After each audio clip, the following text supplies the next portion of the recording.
Hey folks, I'm here for 3 years now I've had a problem with my Harley. The start button wouldn't start it. So I had to use my manual override down here for my starter, solenoid starter. And I was about ready to take the tank off again because the tanks have been off 4 times trying to figure this problem out. Tracing the wire down from the start switch down to all the connections down here underneath the tank. But this time I decided, I was in the process of taking the tank off, but this time I decided, as I was taking this stuff off, to look around, and this screw right here was all corroded. That screw right there was all corroded. So I just out of curiosity, I went ahead and took it off, cleaned it up, cleaned up the mount where it screws into, and hooked it back up, and booyah, it started. No problem at all with the start switch. So I just wanted to, for folks out there that are looking for ghosts, this is one place you might want to look.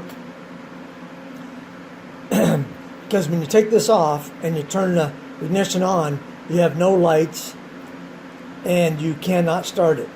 This wire has to be jumpered over to here.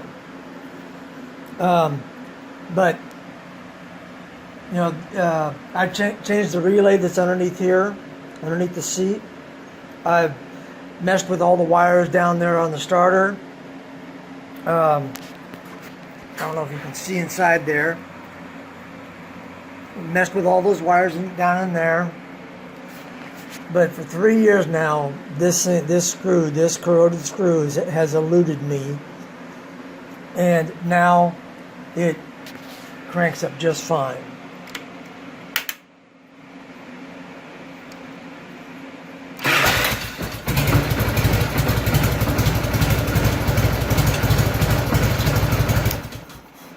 So I just wanted to show that to you because some of you folks out there might be having the same problem. Because all I would do is get a click, sort of like a broken wire that touches sometimes and doesn't touch sometimes, or where there's only out of 18 strands, there's only 1 strand or 2 strands left that are connected. Just wasn't getting enough power. But that fixed the problem. Anyhow, hope you found this informative, helpful. So please share and like. Might help somebody else out. And thanks for watching. Subscribe, please.